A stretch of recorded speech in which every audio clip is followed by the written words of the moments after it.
ہر وہ شخص جو ایک عدد بوجھل دل کے ساتھ خاموشی اختیار کر چکا ہے، اسے کہو ایک دن سب کچھ ٹھیک ہو جائے گا انشاءاللہ۔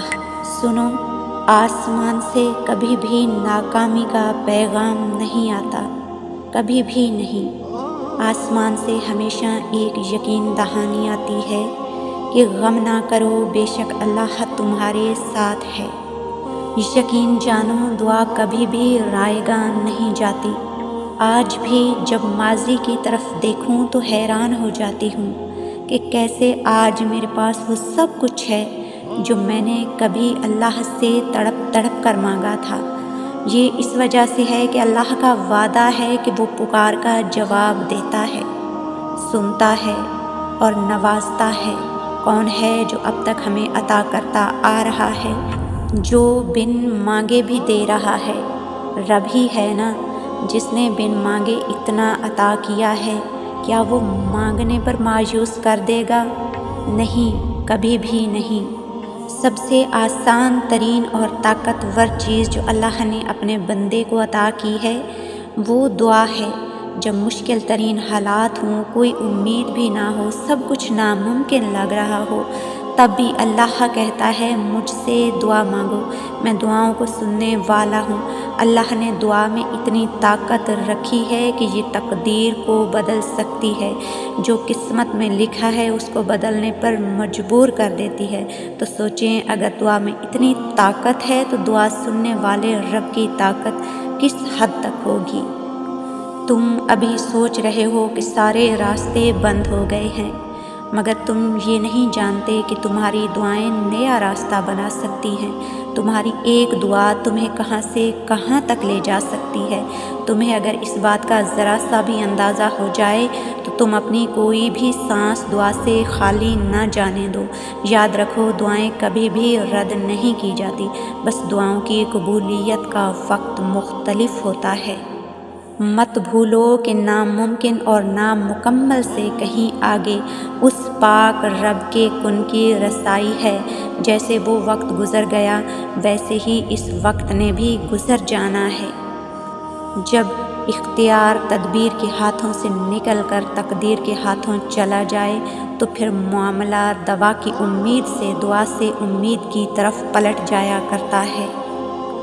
ہر صبر کی ایک کہانی ہے اور ہر دعا کی ایک منزل بھی۔ یہ نہ سوچنا کہ تمہارا یہ صبر بغیر پھل کے ہی رہ جائے گا۔ کبھی یہ گمان نہ کرنا کہ تمہاری دعائیں ضائع ہو جائیں گی۔ میرا رب اندھیرے سے ہی اجالے بناتا ہے، تو پھر کس کشمکش میں کھوئے بیٹھے ہو، جو خزاں کے بعد سوکھی اور کمزور ٹہنیوں کو سرسبز کر دیتا ہے اور اجڑے باغ کا رنگ پھر سے نکھار دیتا ہے۔ وہ پھر کیسے تمہاری تکلیف کو خوشی میں نہیں بدلے گا؟ توکل تو پھر اس شجر سے سیکھو جو اپنی شاخ پہ پتوں کو ہرا بھرا کرتا ہے اور پھر چند ہی لمحوں میں ان پتوں کا زمین پر مرجھا کر گر جانا دیکھتا ہے، مگر پھر بھی مایوس نہیں ہوتا، بلکہ وہ انتظار کرتا ہے پھر سے نئے پتوں کے آنے کا۔ وہ اپنی بے جان سی ٹہنیوں پر شکوے شکایتیں نہیں کرتا، کیونکہ اسے اس بات کا یقین ہوتا ہے کہ جو خزاں لایا ہے وہی بہار بھی لائے گا۔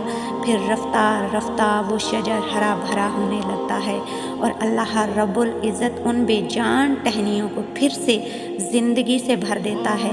جانتے ہو ایسا کیوں ہوتا ہے؟ کیونکہ وہ یقین رکھنے والوں کا بھرم رکھتا ہے۔ وہ پھر یہ نہیں دیکھتا کہ شجر ہے یا انسان ہے۔ جب ان کی فریاد سن سکتا ہے جو بولتے ہی نہیں، تو پھر وہ کیسے ان کی فریاد رد کر سکتا ہے جو سسک سسک کر دعا کرتے ہیں؟ جو پھولوں میں رنگ بھر سکتا ہے، جو پھولوں میں مہک بھر سکتا ہے، وہ تمہاری زندگی بھی خوشیوں سے بھر دے گا۔ تم مانگو تو صحیح، یقین رکھنا سیکھو۔ جیسے پرندے روز شام کو ایک وقت کا کھانا لے کر گھر لوٹتے ہیں، اس یقین کے ساتھ کہ کل کا رزق بھی وہی دے گا جس نے آج دیا ہے، تو تم بھی اطمینان رکھو، اس آزمائش سے بھی وہی نکالے گا جس نے اس آزمائش میں ڈالا ہے۔ وہ کبھی بھی تم پر ظلم نہیں کرتا، اس کی محبت تو اتنی وسیع ہے کہ 2 جہانوں سے بھی آگے، اگر 100 جہان ہوتے تو تب بھی ان میں سما نہ پاتی۔ تمہیں ابھی خبر نہیں کہ اللہ نے تمہارے لیے کیسے کیسے قبولیت کے ذریعے بنا رکھے ہیں۔ جب بھی دعا مانگو اپنی اوقات دیکھ کر نہیں بلکہ اپنے رب کی شان دیکھ کر مانگو۔ دعائیں تو ان چیزوں کو بھی کھینچ کر تم تک لا سکتی ہیں جو تمہارے نصیب کا حصہ بھی نہیں ہوتی۔ جب دنیا کے سارے راستے بند ہو جائیں تو دعائیں آسمانی راستے کھول دیتی ہیں۔ اور جانتے ہو دعا کی بڑی خوبی یہ ہے کہ جہاں دعا مانگنے والا ہے وہیں دعا سننے والا ہے۔ اگر ہم بآواز بلند دعا مانگیں تو وہ دور سے سنتا ہے، اور اگر دل ہی دل میں مانگیں تو وہ وہی موجود ہوتا ہے۔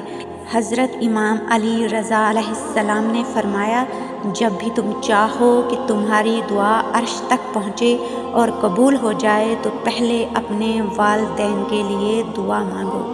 اللہ سجدے کی حالت میں اپنے بندے کے بہت قریب ہوتا ہے۔ سجدے میں مانگی گئی دعا بہت جلد قبول ہوتی ہے۔ درد کا سجدہ ہو اور اللہ نہ ملے، یہ ہو نہیں سکتا۔ سسکیوں کی پکار ہو اور وہ نہ سنے، آنسوؤں سے بات کرو اور وہ آنسوؤں کی زبان کو نہ سمجھے، دل تکلیف سے پھٹ رہا ہو اور وہ تمہارے ٹوٹے دل کی تکلیف کو نہ سمجھے، صبر کی آخری حد ہو اور وہ نہ جانتا ہو، بے جان آنکھیں اس کو اٹھا کر دیکھو اور وہ دعاؤں پر کن فیکون نہ کہے، ایسا کبھی ہو نہیں سکتا۔ وہ رب بہت رحیم ہے، تھام لے گا۔ اپنے رب کو پکار کر تو دیکھو، اور جب تم مانگو تو یہ مانگو کہ وہ ان چیزوں میں تمہارے صبر کا امتحان نہ لے جن سے تم محبت کرتے ہو۔ جب درد کی شدت بہت بڑھ جائے، جب تکلیف سہنا بس سے باہر ہو جائے، جب دماغ کی رگیں 100 طرح کی الجھنوں میں ہوں اور اسباب کی جگہ سوالیہ نشان آ جائے، اس وقت اس بات پہ یقین رکھنا کہ اگر اللہ چاہے تو آگ جلا نہیں سکتی، سمندر ڈبو نہیں سکتا، مچھلی نگلنے کے باوجود ہضم نہیں کر سکتی، اور سمندر 2 حصوں میں بٹ جائے اور راستہ دے دے۔ کسی اشارے کے انتظار میں ہو تو مطمئن ہو جاؤ کہ تمہارا رب تمہیں اشارہ ہی کر رہا ہے۔ تم جو تسلسل سے اللہ پاک سے دعائیں مانگ رہے ہو، یہ قبولیت کی سب سے بڑی نشانی ہے۔ اس نے تمہیں اتنا قریب کر لیا ہے کہ اس سے بات کرتے تمہاری آنکھیں بھیگ جاتی ہیں۔ ہر وقت اسے راضی کرنے کی کوشش میں ہو، تو جس رب نے تمہیں اتنا قریب کر لیا، کیا وہ تمہیں ادھورا چھوڑے گا؟ ان قریب وہ تمہیں اتنا دے گا کہ تم خوش ہو جاؤ گے۔ وہی تو ہے جو تمہارے اس نا امید دل میں امید کی کرن روشن کرتا ہے کہ یہ درد و الم، آزمائشیں سب عارضی ہیں، یہ تو تمہارے صبر کا امتحان ہے۔ وہی تو ہے جو تمہیں اب تک زندہ رکھے ہوئے ہے، ورنہ تم تو ایک سانس لینے تک کا بھی اختیار نہیں رکھتے۔ بے شک تمہارا رب بڑا مہربان ہے۔ بس تم دعا کرنا کبھی مت چھوڑنا، وہ تمہیں ہر صورت مدد پہنچا کر رہتا ہے۔ اپنا ہر فیصلہ اللہ رب العزت کے حوالے کر دو، اس امید کے ساتھ کہ وہ ہر شے پر قادر ہے۔ وہ تمہاری دعائیں ضرور سنے گا۔ وہ تمہیں ان تکالیف و مصائب سے ایسے نکال دے گا جیسے اس نے حضرت موسیٰ علیہ السلام کے لیے سمندر کو 2 حصوں میں تقسیم کر دیا، جیسے اس نے حضرت یوسف علیہ السلام کو کنویں میں بھی زندہ رکھا، جیسے اس رب کائنات نے حضرت زکریا علیہ السلام کو عمر کے آخری حصے میں اولاد سے نوازا۔ بس تم اپنا یقین کامل رکھو، پھر دیکھو کہ وہ تمہیں کیسے کیسے عطا کرتا ہے۔ وہ کن کا مالک ہے اور فیاکون کے نظارے بھی وہی پیش کرتا ہے۔ تمہارا کام بس دعا کرنا ہے تاکہ تدبیریں وہ خود کرتا ہے۔